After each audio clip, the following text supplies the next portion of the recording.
इससे पहला प्रश्न देखते हैं कि पहले प्रश्न आपसे क्या कहता है कि सिद्धों का प्रथम कवि कौन है। सिद्धों का प्रथम कवि कौन है, तो वो आपके हैं सरहपा। कौन है?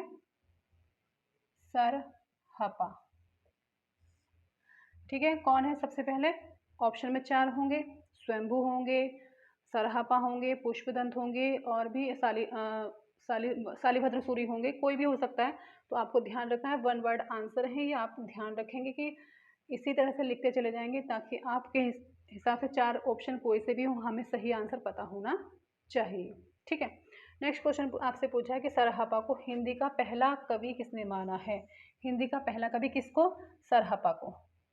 तो वो है आपके पंडित राहुल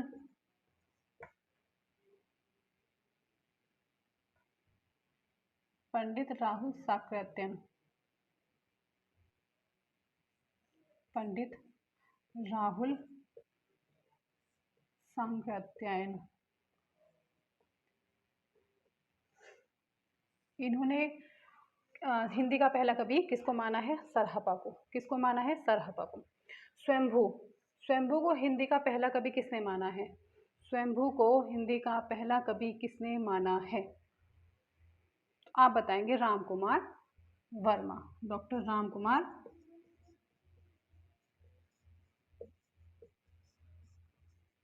वर्मा। ठीक है जी। नेक्स्ट, अपभ्रंश शब्द का सबसे पहले उल्लेख किसने किया है? अपभ्रंश शब्द का सबसे पहले उल्लेख किसने किया है? तो वह किया है आपका पतंजलि ने। किसने किया है? पतंजलि ने। ठीक है, नेक्स्ट क्वेश्चन आपसे कहता है कि बौद्ध धर्म से जुड़े हुए साहित्य की भाषा क्या है। आपको पता है कि पहले लौकिक संस्कृत, वैदिक संस्कृत, इस तरह से जैसे जैसे डिवाइड होते चले गए वैसे ही क्या आए थे? बौद्ध धर्म आए थे, जैन आए थे, प्राकृत थी, किसी की भाषा, किसी की पाली थी, किसी की संस्कृत थी, किसी की अपभ्रंश से बढ़कर अभट्ट हो गई, और अभट्ट में भी कौन सी हो गई? हिंदी हो गई। हिंदी में भी पुरानी हिंदी, नई हिंदी, इस तरह से बनती चलेगी। तो आपसे पूछा गया कि बौद्ध धर्म से जुड़े हुए साहित्य की भाषा क्या है? तो बौद्ध धर्म से जुड़े हुए साहित्य की भाषा है आपकी पाली। और जैन वालों की, जो जैन धर्म से संबंधित होते हैं, उनकी होती है प्राकृत। ठीक है, नेक्स्ट क्वेश्चन आपसे कहता है कि हिंदी साहित्य का वैज्ञानिक इतिहास के लेखक कौन है? हिंदी साहित्य का वैज्ञानिक इतिहास के लेखक कौन है? तो वो है आपके डॉक्टर गणपति चंद्रगुप्त। गणपति चंद्रगुप्त। नेक्स्ट आपसे पूछा है कि पौमचरियु किसकी रचना है? तो वह आपकी स्वयंभू की। किसकी है? स्वयंभू। और स्वयंभू को पहला कवि किसने माना है? हिंदी का पहला कवि किसने माना है? डॉक्टर राहुल साकृत्यायन जी ने। ठीक है, किस कवि को अपभ्रंश का वाल्मीकि कहा गया है? ये क्वेश्चन आ चुका है और हो सकता है रिपीट हो जाए।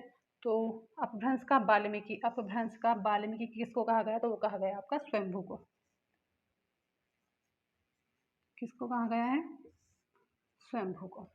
नेक्स्ट आपसे पूछा है कि अपभ्रंश के प्रथम कवि कौन है? अपभ्रंश के प्रथम कवि कौन है?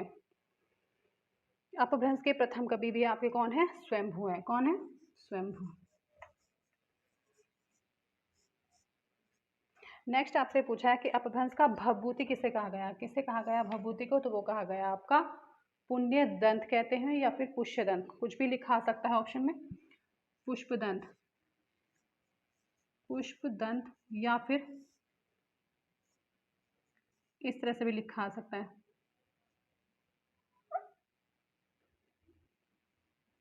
पुण्यदंत। एक बार रिपीट कर लेंगे। सिद्धों का प्रथम कवि किसे कहा गया है? वो कहा गया आपका सरहपा को। सरहपा को हिंदी का पहला कवि किसने माना है? तो वो माना है आपका पंडित राहुल साकृत्यायन जी ने।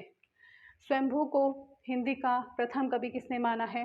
तो राम कुमार वर्मा ने। ध्यान रखेंगे, सरहपा को राहुल साकृत्यायन जी ने और स्वयंभू को आपका राम कुमार वर्मा जी ने। अपभ्रंश शब्द का सबसे पहला उल्लेख कहाँ मिलता है? तो वो मिलता है पतंजलि में। बौद्ध धर्म से जुड़े हुए साहित्य की भाषा कैसी है? पाली है। हिंदी साहित्य का वैज्ञानिक इतिहास के लेखक कौन है? तो वो आपके से डॉक्टर गणपति चंद्र गुप्त जी हैं। पौंचर्यू किसकी रचना है? वो स्वयंभू की रचना है। किस कवि को अपभ्रंश का वाल्मीकि कहा गया है? वह है आपके स्वयंभू।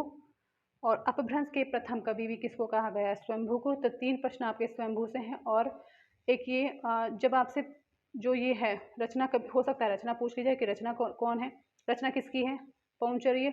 या पूछा जाए कि अपभ्रंश का वाल्मीकि किसे कहा गया है, या अपभ्रंश के प्रथम कवि कौन, महाकवि कौन है? कवि में भी महाकवि कौन है? तो वो आपके स्वयंभू हैं। साथ ही आपसे पूछा जाए कि अपभ्रंश का भभूति किसे माना गया है, तो वो माना गया आपके पुष्पदंत को, या फिर आप कह सकते हैं पुण्यदंत को। ठीक है, तो ये 10 प्रश्न आपके जो साहित्य के हैं। तो आज के लिए इतना ही रहेगा। और प्रत्येक शनिवार को आपकी साहित्य क्लास चला करेगी, और जो मंडे टू फ्राइडे आपके व्याकरण की क्लास रहेगी, क्योंकि साहित्य को भी साथ लेकर चलना ज़रूरी है। और इतने प्रश्न करेंगे हम कि आपके प्रश्न वहीं वहीं से आएंगे। आप बेफिक्र रहिए कि साहित्य भी आपका बहुत अच्छे से करा दिया जाएगा। तो मिलते हैं आपसे नेक्स्ट वीडियो में। आपको प्रश्न कैसे लगे आप मुझे कमेंट बॉक्स में जाकर कमेंट भी कर सकते हैं। वीडियो को लाइक करें, अपने दोस्तों के साथ शेयर करें, और चैनल को सब्सक्राइब करें। और तो मिलते हैं आपसे नेक्स्ट वीडियो में नेक्स्ट टॉपिक के साथ। तब तक के लिए नमस्कार, धन्यवाद।